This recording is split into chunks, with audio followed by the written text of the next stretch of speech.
Good evening to everyone. This is my video presentation on the Republic Act 5487. It is an act to regulate the organization and operation of private detective, watchmen, or security guard agencies.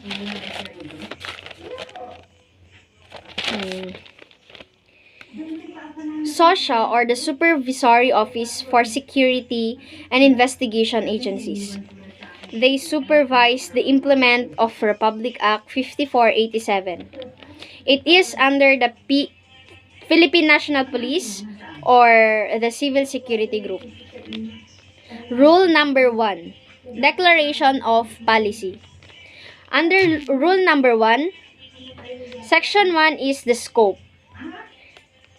The organization, operation, business, and activities of private watchman, security or detective agencies, security training institutions, system, as well as private security.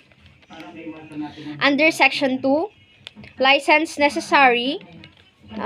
Under letter A is no person shall engage in the business of act as a private detective agency or engage in the occupation, calling, or employment without first having obtained the permit from Chief of Philippine National Police, which permit as approved is prerequisite in obtaining a license certificate.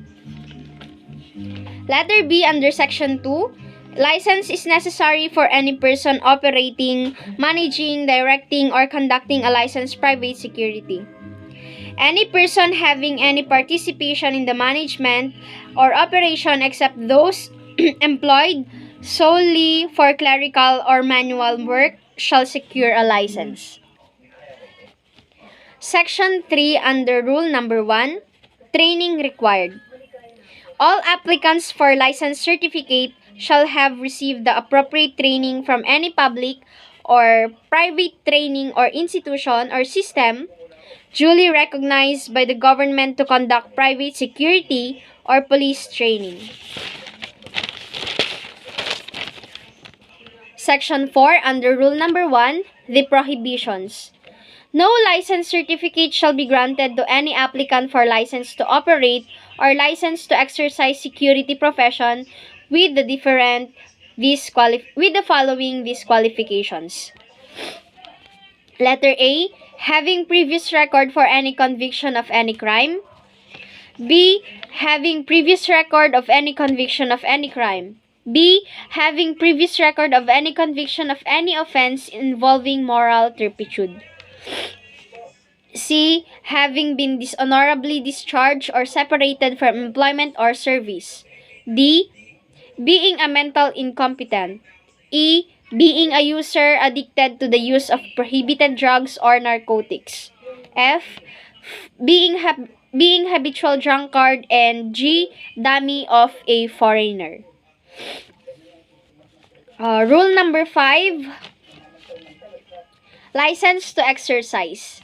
Private security profession, Section 2, under the Rule number 5, basic requirements of private security personnel. These are the following qualifications. A, Filipino citizen. B, not be less than 18 years of age. C, must have taken a private security course, seminar, or must have adequate training or experience in security or detective services. D, of good moral character and must not have been convicted of any crime or violation of these rules and regulations carrying a penalty of prohibition to be licensed. And E, must be physically and mentally fit. Section 3 under Rule number 5, qualifications sa private security guard. A, Filipino citizen. B, high school graduate. C, physically and mentally fit. D, not less than 18 years old nor more than 50 years of age. E, has undergone a pre-licensing training course or its equivalent. And Section 4 under Rule number 5, qualifications for security officer. A, Filipino citizen. B, holder of baccalaureate degree. C. Physically and mentally fit. D. Has graduated from a security officer training course or its equivalent. Section 7 under Rule number 5, exemptions from basic pre-licensing training. A. Veterans and retired military police personnel or those honorably discharged military or police personnel possessing all the qualifications mentioned in the preceding section shall be exempted from pre-licensing. And under Rule number 5, Section number 13, a renewal of license. A. Deadline for filing and late filing. It is on 60 days prior to the month of the expiry date. Section 15, possession of license. All licensed private security shall have his body and possession his or her valid license to exercise private security profession. Next, Rule number 7, use of firearms. Section 2, restriction to possess high-powered firearms. A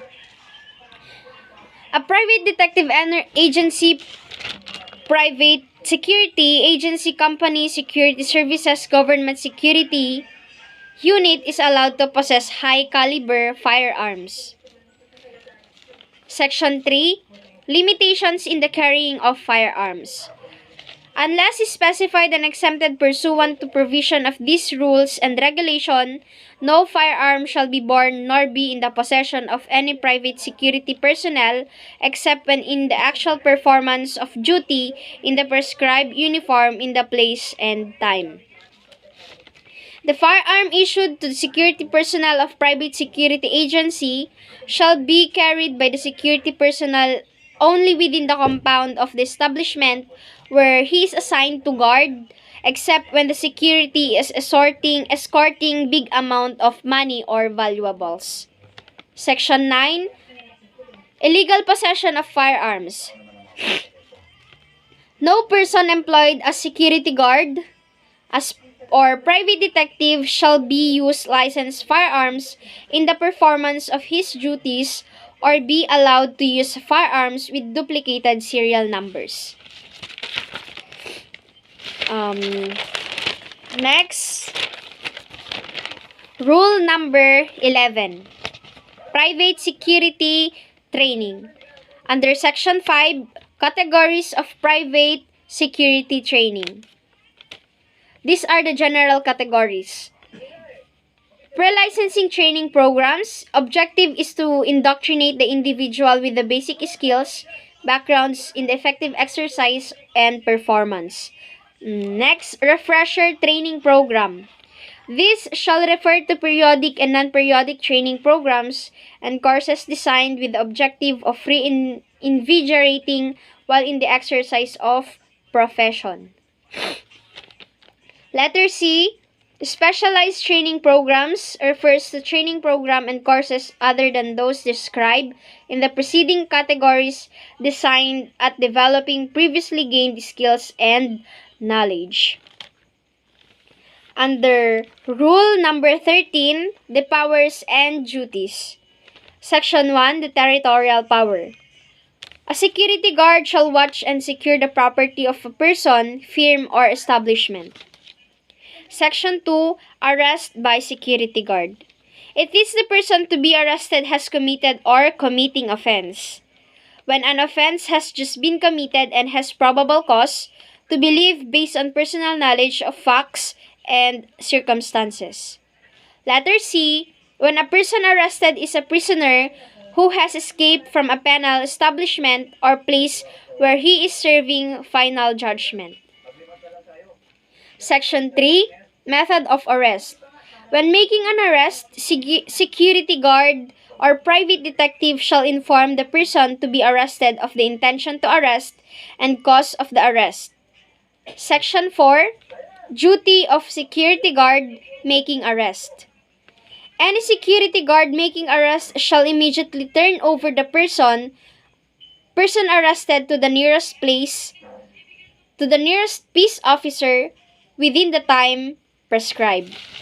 The last section, under the rule number 13, search without warrant. Any security guard may arrest or search the person in the presence of at least two witnesses. He may also search employees of the person, firm, or establishment. That's all.